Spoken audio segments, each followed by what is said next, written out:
for the Storage Business Owners Alliance. I want to welcome all of you who have joined us today from around the country. Before we introduce Larry Rolando, I want to speak for just a moment about the SBOA.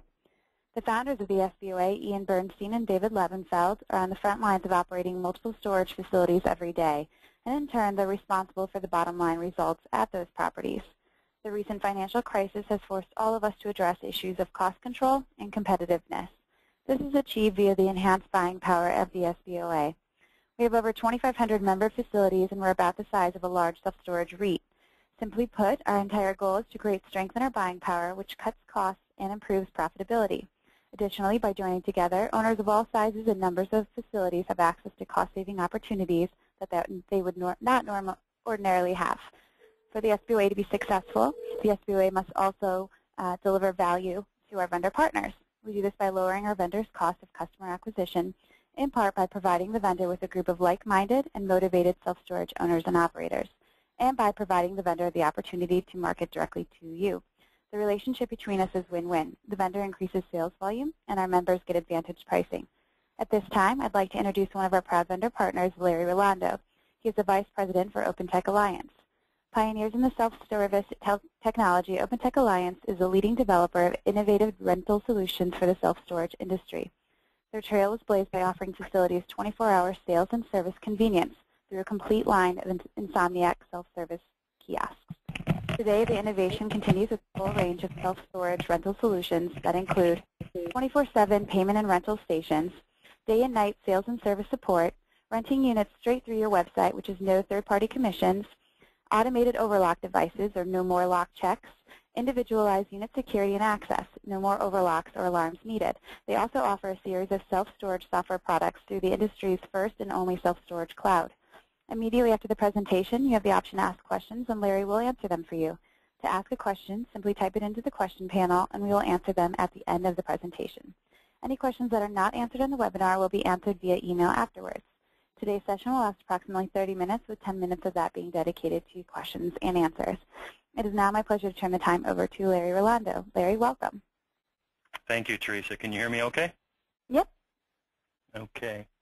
Well, we certainly want to thank the SBOA and appreciate the opportunity. And for those of you listening in, thank you for joining us today. If any of you are currently at 100% occupancy, then we can end the webinar and your task is completed for the day. For those of you at 60% who want to get to 70 and greater, and those of you at 80 and 90 who want to get filled up, what we're going to talk about is really creating or leveraging these new touch points to drive more revenues. Most of the storage owners that I talk to really see those incremental revenues and that higher occupancy level as where they can drive more profitability out of those existing facilities. While obvious, certainly that's their goal. So the way we're going to go about doing that today in about 30 minutes or less, if I do my job properly, is to help you see how new touch points may allow you to capture additional rentals and why consumers today, in many cases, may prefer that channel. So let me just start by defining what a touch point is. These touch points are areas where we can conduct business. They're through the call center, through the kiosk, through online, through mobile applications that are available today. For those of you social media people out there, certainly social media plays an important part of interacting with a customer, but as it pertains to the webinar that I'm going through today, when we talk about touch points, we're really talking about channels in which we can conduct commerce. So the key messages I've always appreciated when we can say, what am I going to take away from today? So what you're going to take away from today is storage facilities can rent more units if they're open for business longer. And there's lots of ways to do that. You can keep your managers at the facility longer in the day. You can keep them there over the weekends or on Sundays. One of the challenges you face is there's a cost associated with doing so. But fundamentally, if you're open for business longer, you're going to get more business from your competitors. We've certainly seen this in areas like in photocopy centers that are now open 24 hours a day. They make that part of their brand. And then self-service features extend your hours of operation, which is what we're going to focus on, and not your office hours. And so this is a cost-effective solution to being open longer than your competitors and thus having the potential to drive more revenue. So today what I hope to accomplish is provide a vision of where storage operators are gaining a competitive advantage. And I have the opportunity to attend virtually all major state and national shows in the industry. And if you listen to what the REITs have done, they've all gone to call centers, mostly internal. And the reason being, they want every call to get answered. What are they doing? They're making themselves more available, more convenient, more accessible. They're extending their hours of operations. So certainly call centers play a big role in how the REITs are competing today, and owner-operators have that opportunity as well using any one of a number of, third-party industry call centers. I'm going to ask you to think a little bit about what your current channels are or what your current touch points are. It stands to reason that many, if not most of you in the audience, have a single channel in which to conduct business, and that's at the counter. So when you think about your business, I'm going to ask that you change your thinking today just a little bit from how you operate it to thinking about how convenient you are to the consumer. So I want you to think about your business from the consumer's perspective, and we're even going to talk a little bit about the mindset around re-engineering your kind of rental process. If we do these things right, and I cover off on this in a timely fashion, we're going to really show you how to capture more business and really tailor your business to the way consumer behavior is changing.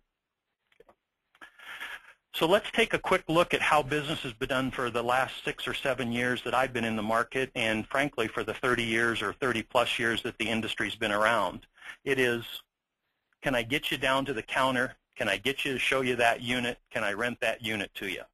And early on in my career in storage, which is now over 5 years, I realized one of the things that all the good consultants trained all the facility managers and owners to do was get them down to the facility.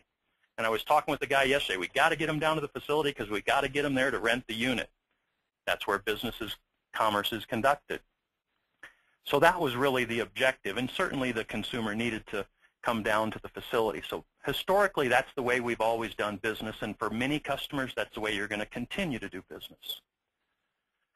But if you look at how these touch points that are now available in the industry are changing the consumer behavior, and you're making yourself more convenient, while the counter is still front and center in our minds, where business will be conducted Monday through Friday, 9 to 5, Saturday, 10 to 3, maybe in some cases Sunday, there's a myriad of other ways that a consumer is going to interact with you today. And through those various channels, they each present a certain level of convenience and then a certain level of consideration. So while mobile is sexy and very relevant today, with half the population of the U.S. having smartphones, there's certain things you can do on a smartphone and certain things you can't. Call centers and aggregators are certainly prolific in our industry today, and if you're not using one or both, you probably should be. We're seeing a second and even third generation of websites where, as opposed to the static HTML, there's much more interactive websites, and today with products, you can actually rent units online, and we'll talk about that. And probably a lot of you who know OpenTech know us for our kiosks. And I'll share some actual usage statistics for last year during the course of this presentation. But this is today's reality for many or most of our customers who've leveraged these additional touch points to gain a competitive advantage. Now, a very old rule, one that my mother sent me off to grade school with, was the golden rule. And you all know what that is, and that is treat others the way you want to be treated. And that's a wonderful rule for a grade school kid, but a bright man by the name of Dr. Tony Alessandro, who actually spoke at an SSA conference a couple years ago, wrote a book called The Platinum Rule, which was do unto others the way they want to be done unto. So when you try to dissect the difference here, it's like the old rule, the golden rule, said treat others the way you want to be treated, but that may not be the way your customers all want to be treated. And it's been kind of a fun evolution for us over the last few years to see owners who've actually come around and said, I'll be honest with you, I may never use a kiosk, but I can see that some of my customers or my consumers would. And I applaud those people for stepping outside of their comfort zone. But that is ultimately what this rule really leads to, is even if you're not the guy who would use a kiosk or an online application, certainly a lot of your consumers may be.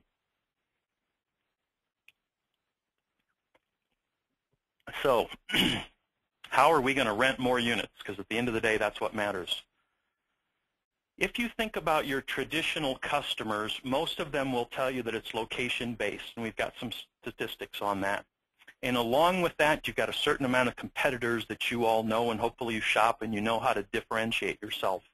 But at the end of the day, location-based competition will create price equilibrium. So what am I saying here?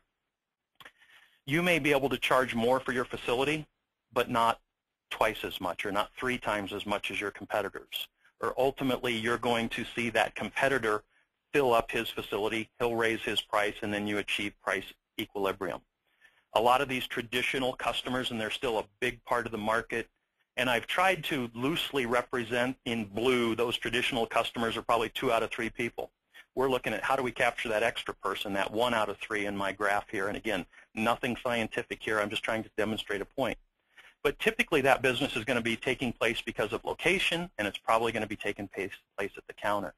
But if you look at some of the tech-savvy consumers that exist today, they're probably finding you on the internet. They're probably a little bit more price sensitive, which is a competitive pressure, the competitive business challenge that you're going to face when you start putting all your inventory and all your pricing online. Looking for convenience and immediacy. And so this is where we have the potential to leverage those new touch points, whatever they may be. Okay? Now, one of the industry REITs has a management service where they talk about the fact that in 2012, 40+% of all self-storage tenants in 2012 had rented before. And if you're asking what's the relevance of that, I think it's very relevant to understand that the consumer who's used storage before may not be as inclined or may not need to, A, come down and see the unit, understand how the keypad and gate works. They may also be more comfortable in estimating the size unit that they need.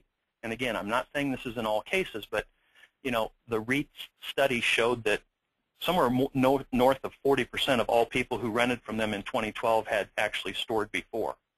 And then the other thing that they talk about is that the internet is extending their trading range. And I entered the industry somewhere around 2007, and what we saw going on was that trading range, as the growth of the industry was continuing, had gone from less than 10 miles to less than 5 miles, and I think even at some point during the conversation, perhaps less than 3 miles. What is this? I'm sorry, I'm getting a message text to me right now, so he needs to at least scroll back up. Teresa, can you hop on just for a minute? What are you telling me here? All we see is the bottom parts of your slides right now. Something switched, and we're not able to see the slide. We're just seeing the lower portion. Okay. Even now, I just backed up a couple slides. Yeah. Are you seeing the whole slide? Yep, we can see it all now. Cool. How about now? Yeah, we can see it, but on the right side, we see your thing that says no notes. Okay. Okay. So it looks, I'm getting comments back in that everyone can see it fine, so we're good. Let's go forward. Okay. I'm sorry about that. Thank you. Isn't that cool? I got a text message real time here. So love all this stuff. Okay, so what I was touching on is that a lot of consumers have rented before. They may have a different perspective on how they choose their facility, and convenience, immediacy may be a byproduct of that. I think the other question is, who are today's storage tenants? And one of the large industry aggregators did a great survey of a large number of people and found that probably the largest portion of the industry's tenants, I think it was something like just under 30%, 28, 29%, was between the ages of 17 and 27. Certainly those people are tech savvy. But if you look at how people live their lives today, everyone is busy. Everyone is busy, and everyone has made technology a part of their life. And I don't think it's about technology, and I grew up around technology. What I think it's about is the convenience that technology brings to the table. So in our fast, hectic, busy-paced life, making yourself more convenient and leveraging these channels is important. So when I talked earlier during the introduction about re-engineering your rental process, what I was really thinking of is I had the opportunity about 3 or 4 months ago to sit with one of our customers in our call center, and I was down at their facility in Dallas, and I was talking to the manager as if I were on the phone and wanting to understand what he did. And he kept driving me to, can you come on down to the unit so I can show you the facility and you can see the specific unit we're thinking about renting. And when I was going through that role playing, the first thought that went through my head is, okay, I'm going to answer this question honestly. Let's see, who's picking up my daughter after school? Is my wife working tonight? Is my father-in-law in town? The thought of coming down to the facility wasn't convenient. And a lot of people have to take that into consideration when they're asking them to come down to the facility. And I think the other thing that that really represents for a lot of people is they take a half day off work to come down. Now, granted, if you can get them there, I'm going to say 90% of the time you're going to get them rented. So I understand that. But part of what I want that consumer to hear that you're talking to is, how can I make your life easier? Because I don't think there's anyone who doesn't want to respond to that. Because as I end my day, I usually think about, what are the couple things I didn't get done? And anybody who made my life easier along the way goes a long ways towards being convenient. And if it's a storage scenario in the picture that I'm trying to paint, then what we're really talking about is you can come down to the unit, or you can rent my unit online, or you can rent through the kiosk, or there's going to come a time in the very near future where we're going to rent through the call center. So that how can I make your life easier is not really what you're going to be saying, but it's the message I want to convey to that consumer who's talking to that facility manager. Now, if what I'm saying is true, then we should probably share some usage statistics. And as of about yesterday, we have published our 2012 self-service white paper. My director of marketing is sitting here next to me in the room. That'll be on the website before the end of the month, maybe before the end of the week. So you will be able to see all of our 2012 usage. We publish this white paper each year so the industry can see the actual usage. I'll give you some highlights. We did well over $24 million in transactions through our kiosks last year. We took well over 30,000 rentals. We took nearly 250,000 payments. Half of those transactions occurred outside of normal business hours. Now, the information that I have in front of you is just highlighting some usage where we're looking at 2011 versus the first 9 months of 2012. And as you can see, usage is up significantly across the board in a number of key areas: number of move-ins, number of reservations made through the call center, payments made, and then the total transaction value. So there's been a significant uptick and continued increase in the usage of our kiosks.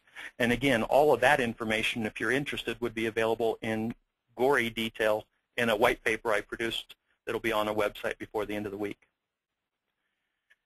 Usage on the call center. This is not equalized because we have grown our call center substantially in the last year. So some of what you see in an increase here is a byproduct of the additional facilities that we brought in. But truthfully, if you can see up here in the top right, probably one of the most important things that I could extract to share with you is that while location is such a critical consideration for people, when we ask, how did you hear about us, meaning what was the lead source, and this was for the last 90 days or the fourth quarter of 2012, approximately 1 in 4 people knew about the facility they were calling based on its location. They drove by it. It's the facility that they knew. But if you look at the turquoise piece of the pie across the bottom, more than 1 out of 3 people said they'd found you on the internet first. And this is where I'm saying the counter's no longer your first touch point. They're not coming in to learn about you at the facility, or they may not just be calling and being invited in. They're probably learning about you first through the call center. And that's a key opportunity to leverage that touch point. As far as online goes, OpenTech has launched an online application in the second half of last year. The early results are quite promising. If you ever want to know more information about that, you can certainly contact us in the sales organization or marketing. But it's still such early data that I don't really feel I can draw a lot of empirical evidence to say that the average facility is getting so many rentals per month. But what I did was just some general research on the trend for online purchases in the U.S. And the graph you're looking at is a 4-year trend of U.S. online sales. Now, the narrative below basically said that in 2011, which is all the statistics I had, I didn't have them for 2012 yet, we did something well north of $200 billion. Now, today with our U.S. deficit exceeding $16 trillion, $200 billion doesn't sound like much, but if we do go back and put that into perspective, that's a pretty huge number. And the source of that research was Forrester, a very well-recognized and well-known research firm based in North America. I think they're out of Boston area or the Massachusetts area. But one of the things that they attribute this significant projected increase to in U.S. e-commerce sales is from the improvement of companies' websites. And so it is no longer satisfactory to have a static HTML page that is basically a brochure. And again, I had some visitors in the office yesterday, and their director of marketing was here, an established portfolio, and they said one of their recent projects was they relaunched their website. And so we're certainly seeing a lot more of that and a need to invest in the online websites that you have for your facilities. And my thought is, while we're there, let's see if we can't rent to them. So what are the keys to success? How can we maximize these new touch points? Each of them have a distinct set of best practices. Consumers today don't necessarily know the storage industry to have these different channels or touch points in which to conduct commerce. So we got to tell them about them. You know, if you're the facility manager and somebody calls and says, hey, I was calling to see what your office hours are, we definitely want to answer that office hour question, but we want to follow that up with, you know, we do have an online rental application at our website as well. Should you choose, you can rent 24 hours a day, or we have a kiosk as well. One way to be successful is make sure that you're more convenient than your competitors, and that's really the idea behind implementing these additional touch points. And then last, one thing that frustrates me as a consumer is this last bullet point is, if I start an interaction with one channel, I want to be able to carry that through to the others. So with the help of our friends in the property management software world today, we have the ability that if someone makes a reservation through the call center, they can complete that transaction at the kiosk or the counter, and all that information is there. Or if you start a mobile online rental, you can complete that at the kiosk or at the facility counter as well, without having to go through that process and start all over. So ultimately, achieving that integration between that touch points is going to be very important to the consumer. Now, in doing so, we always have to think about the real world, the operational considerations. And I think one thing to take into consideration is, do you want to rent to people you don't know? And we've certainly faced that since day one in the kiosk business when we were a kiosk-only company, and that is, I don't know if I want to rent to somebody who walks up to the kiosk. Not a problem. That's certainly your consideration. There were a lot of things we did to try to reassure the owners and managers. We captured a fingerprint. We scanned a driver's license. We videotaped the transaction. We certainly told the consumer they were being videotaped as well, in hopes that we would be filtering out people who maybe had the ill intentions. But today, through the online application as well as the kiosk, we have a technology embedded called ID verification, which if I were to fill out an online rental page and wanted to move in, it can ask me what's called permissible out-of-wallet questions, meaning what was your prior known address? There was another adult lived there. What was his or her name? So this ID verification goes against the national database that we can actually verify the persons who they say they are before we have them move in. For those of you who may continue to be skeptical, you still have the option for them to complete that rental at the counter if they rented online. So you could give them a gate code only after they visit the manager, but you go ahead and capture that rental. One of the other big operational considerations that we've learned years ago is, are the units available to rent? You know, if they do go ahead and rent to the person, whether it's through the kiosk or whether it's through online or even the call center, if you choose, the tenant must be able to gain access, which means the manager needs to know which units are available to rent or which ones are already rented. One of the other things is you certainly do open yourself up for price shopping and price sensitivity. So from an operations perspective, you have to decide if you're ready to make that leap. And I know that's an industry debate that I've had with other people as to, well, if I don't put my prices up there, then I get more calls. And I'm questioning as to, you know, how do you stave that off? Well, part of the idea here today for the fast-paced, tech-savvy consumer is they're going to shop until they find the price online and then may choose that person to be the facility that they do business with. But that's a business or operational consideration you have to make. And then the last, probably the single biggest consideration for any project that you take on, whether it's selling tenant insurance or implementing a call center or kiosk, is, are the managers intimidated by these technologies? So certainly you're going to want to look to your vendor of choice to see to it that they're working closely with the managers so that any apprehensions or fears that they have are alleviated. From a financial consideration, what does it cost?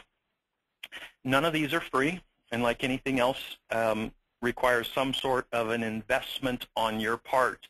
And that's not just always the initial capital associated with the launching of a call center or a kiosk or an online application, whether it's a custom developed application or whether it's one you're getting from a vendor such as OpenTech. But each of them have their own implementation, their own setup considerations, and then integration into your existing environment. So typically there's a capital cost, there's a setup cost, and in many cases there's an ongoing cost. So you want to make sure you understand that big picture, what those costs are. One of the other things, do I have to go all in, which I put in quotes here as a cliche.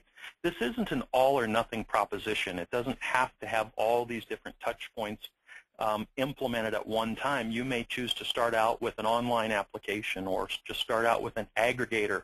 But nonetheless, each of them may have their own tangible return on investments.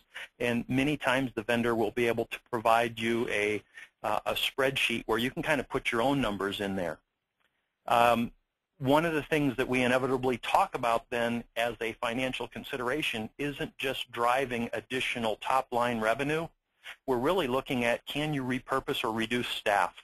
And we certainly have, in our sphere of experience working in self-service since about 2006 or 7, seen that people are able to repurpose their staff. I've seen resident manager couples go to, rather than manage one facility, they manage 2 now. Or they're actually a hub and spoke model, where by putting these other self-service channels in place, a remote facility within close proximity to an existing facility can actually take your head count below 1 full-time equivalent per property. And in doing so, you can see a very dramatic, very tangible reduction in costs done properly with self-service channels behind them without seeing a reduction and probably even an increase in revenue at the same time. And what was my last point? What does it cost if I don't offer these touch points? Oh, certainly. Every financial consideration has to say, what's the cost to do this? I always like to make sure I ask people, what's the cost not to do it? And will today's consumers rent elsewhere? I don't think for 1 minute I'm going to rent from somebody online who's 25 miles from my house versus the guy that's down the street. But anyone in a competitive market, if you have competition that you're battling with, and I think our industry has certainly been built up to the point that most people have competition, it's if your competitors do this, will you be losing out to them? So that's oftentimes referred to as the opportunity cost that you take into consideration of not taking action. So who else is doing this? I thought it was worth taking a look back. Everybody always likes to quote their airline and banking, but if you look at the car rental industry today, there's kiosks at all their facilities. They've got 24-hour call centers. They certainly have a counter, and they're all integrated. But others, golf courses, parking, all of retail's multi-channel. I had the opportunity to work for a wonderful e-commerce company during the B2C boom, and really it was all this brick and mortar versus e-commerce. Well, it's all come together now, whether it's general merchandise or home improvement or even specialty retail. You can order online and return to the store today. I'm a movie buff. I go to the theater all the time. My wife can walk up to that kiosk, get us tickets, and get us right on into that. Grocery stores now with self-checkout lanes. I feel so strongly about movies, I listed them twice here on the list. Actually, wait a minute, I guess that's movie rentals, like Redbox DVD. I guess there's really the two different scenarios. Now you're starting to see restaurants. Occasionally I get from some of our kiosk industry newsletters where restaurants are now putting point-of-purchase kiosks in the booth so you can order your food and the waitress brings it out to you.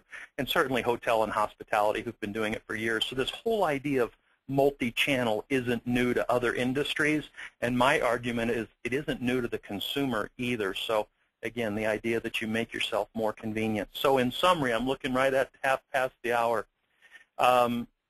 Self-service consumers are a growing segment of the population. I will tell you that my father and father-in-law probably use the internet as much as anybody I know to both research and conduct business online. I think that there's a bit of a misconception for any of you in rural areas that part of the rural population isn't as tech savvy as maybe the urban, and I don't see that being the case at all. So I think they exist in both urban and rural locations. Self-service is about convenience, and I don't believe anyone can offer better customer service than a facility manager, and I stand by that strongly, provided that facility manager is well trained and committed. I've seen situations where it's not always an ideal scenario. But what I've also heard is that service is often considered a compromise of customer convenience.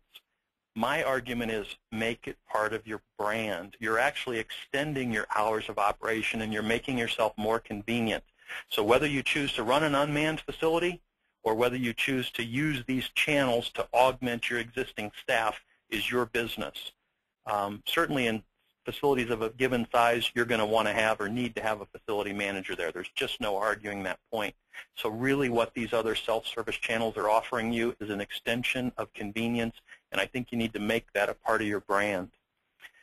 And then like any other initiative, it requires work and commitment. The biggest frustration we have as a vendor who's also trying to leverage the success that you all as owners would make in these technologies is that the project isn't run properly. And we do everything we can on the setup, training, and customization process to see you get off on the right foot. But my concern would be that the manager isn't an engaged part of the process, and that requires owners and management commitment to the project and to communicate that. Because as I said, probably the single biggest way to make any of these initiatives fail is if the manager is either intimidated, feels threatened by it, or doesn't understand it.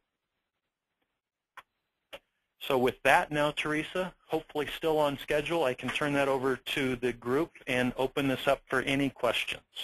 Absolutely, and I do have quite a few. The first question I have for you today is, how can you make it possible to rent a unit from my website? Did you mean reserving a unit from my website? Sure, great question. I put you on a speaker now. Can you hear me okay? Yep. Okay, and were the slides clear as I went through the second half of that? Absolutely. Yes, they were. Yeah, so what we're talking about is, that's a great question. I sit through any of a number of roundtables in the industry, and I've asked people before, do you rent units online, which is a baited question. They're like, sure we do. Well, when you peel that back, they're really talking about reservations. So today, companies like OpenTech and others offer the ability to go through the full rental process, review the lease online, accept the terms and conditions of that lease, just the same as you do with software and a lot of other contracts that you agree to online today. At the owner-operator's discretion, we can issue a full gate code. The email is leased out, or excuse me, the lease is emailed out, and they can actually move into that facility, again, at the owner's discretion on a 24-hour basis. So I'm talking about full rental, collecting payment online, issuing a gate code, and moving them into that unit. Okay, great. The next question I have is, in dollars, what is the average upside for my facility to buy a kiosk? And this is related to the money that they spend on a kiosk. So run that question by me again. What is it? What is the what? In dollars, what is the average upside for my facility to buy a kiosk related to the money I spend on a kiosk? Let me tweak the question just a little bit because the upside is so market dependent. I was looking over the shoulder of someone this morning in I think it was the Virginia market, a unit rented for $360 a month. Now that was a 10 by 25 climate controlled.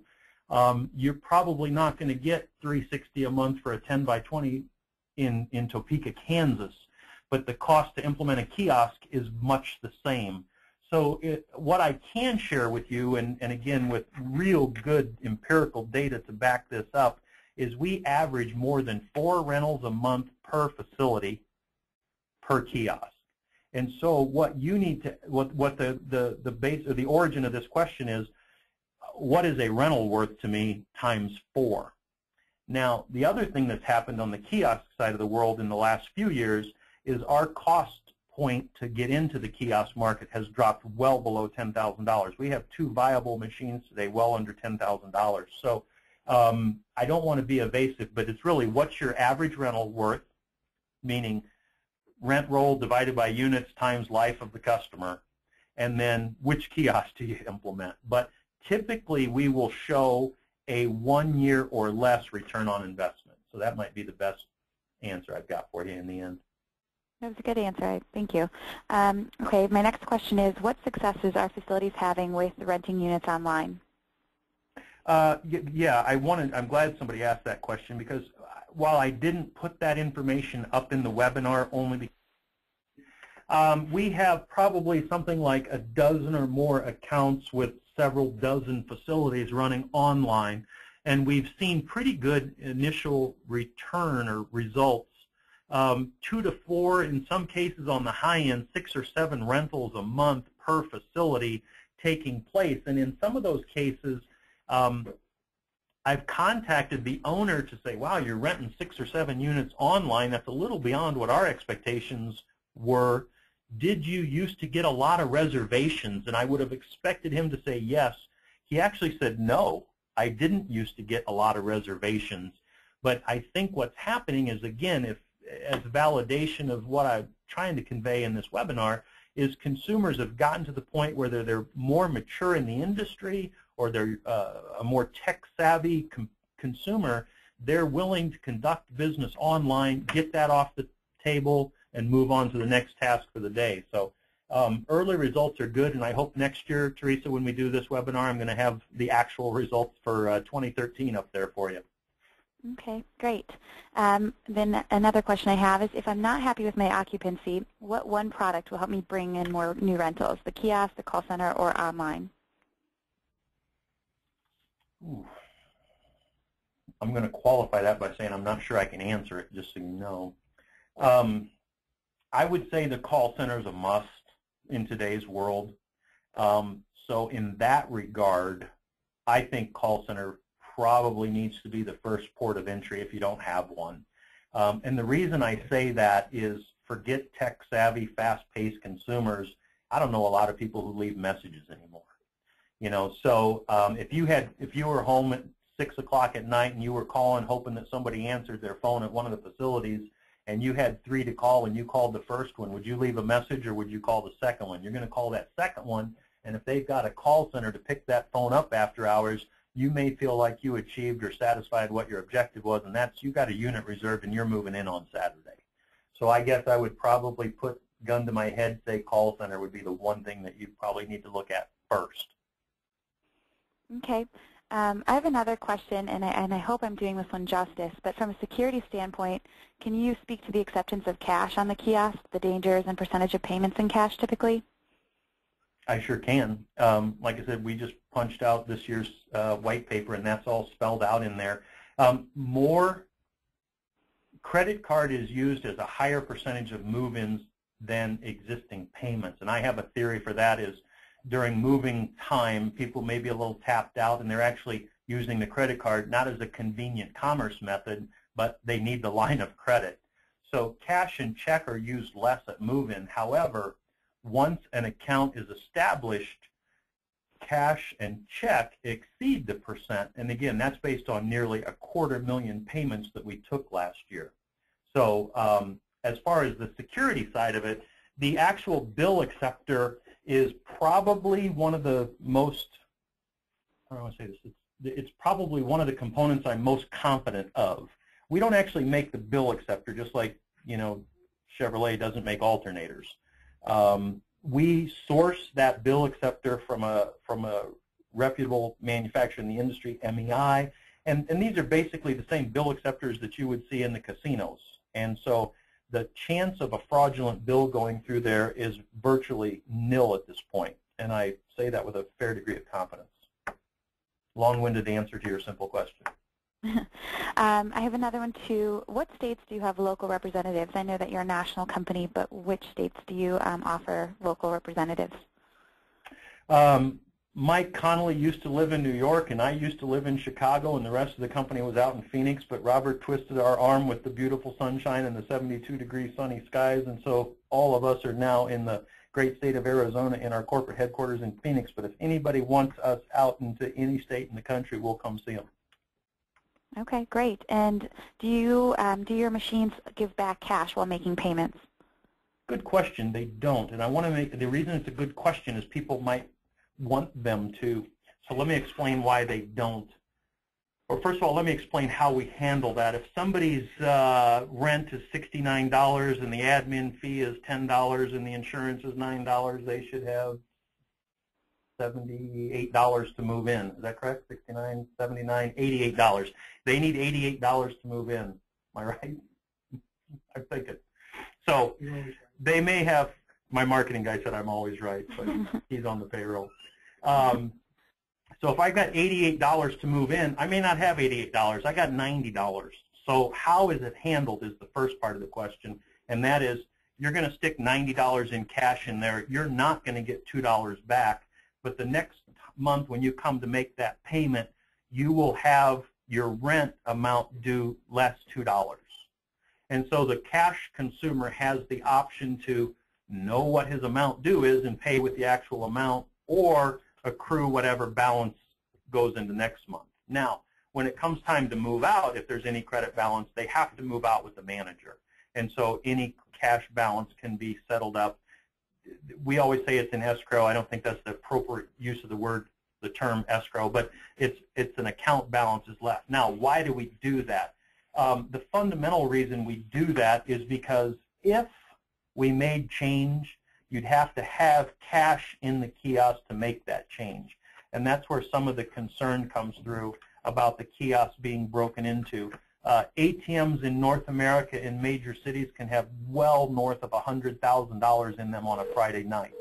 A kiosk. Hello. Oh, can you hear us? Yeah, I heard a dial tone or a ring there for a minute. I thought I lost you, but a kiosk may have a few $100s in it on any given night. So we don't want the owners to have to inventory cash and make change there. Okay, I just have a couple more left. The next one I have is I'm almost always full other than renting units. So is it cost effective or worth the effort for me to even consider any of the products? He doesn't mean to sound rude, he says. No worries. Well, raise your prices and start selling insurance. I've got a very clear first step on it. I think that if they're not doing those two things, from what I can tell, they should be doing both of those things. And then they got to make a business decision after that. If you don't have any 10x10s to rent, there's no sense in increasing your channels. And I know guys in Texas and California who want to buy your facility, so send me an email. I know people who want to buy those if you're ready to cash out. Okay. All right, I have another question here. Does your machine also have an ATM machine connection? It does not. Simple answer, no. Okay. The last question I have for you today is I have a remote facility and get a few break-ins every year, so the alarms mean nothing. Tell me briefly about the no more lock checks and individual unit securities that you mentioned earlier. No more lock checks. Oh, I guess I'm not 100% sure I answered the question, but I'll give it my best shot, and then certainly can follow up with the people who asked the questions. We'll know who those people are. Is that correct? Yep, you will. Okay, good. when we initially sold kiosks and people were renting units and moving in after hours, those units had to be available to move into. And in the early days, they had to have either the unit was open, or at best it had a little twist lock or wire ties, like these that we have, that you put on the different units. It didn't offer a great level of security, but it was easy to manage and it was convenient. Later, we started with the application's ability to have a combination lock on the given unit. And the only way you would get that combination is to go ahead and rent the unit, and the combination would be issued, and you could go move into that unit and undo that combination lock. Today, we have electronic locks that with the keying in and keying out can open and lock those units real time, which is the ultimate or more elegant side. And then lastly, many of our customers leave all their units empty. And that probably raises the hair on the back of the neck of some of the people who are sitting in on this webinar, but they choose to leave their units, all their empty units open and available for moving in, so that if someone rents online or through a kiosk, they can move in today. So that level of security is based on your willingness to administer the combination locks, your pocketbook's depth to add electronic locks, or your willingness to leave those units open. Okay, well, thank you so much, Larry, and thank you all for joining our webinar today. Being storage facility owners and managers ourselves, we utilize OpenTech Alliance products and services at our facilities as well. If you're heading to the SiteLink User Conference and or the ISS show in April in Las Vegas, please be sure to stop by the SBOA and the OpenTech Alliance booths. If you'd like more information about this webinar or upcoming events, please visit www.thesboa.com. Thank you so much. Thanks, Teresa.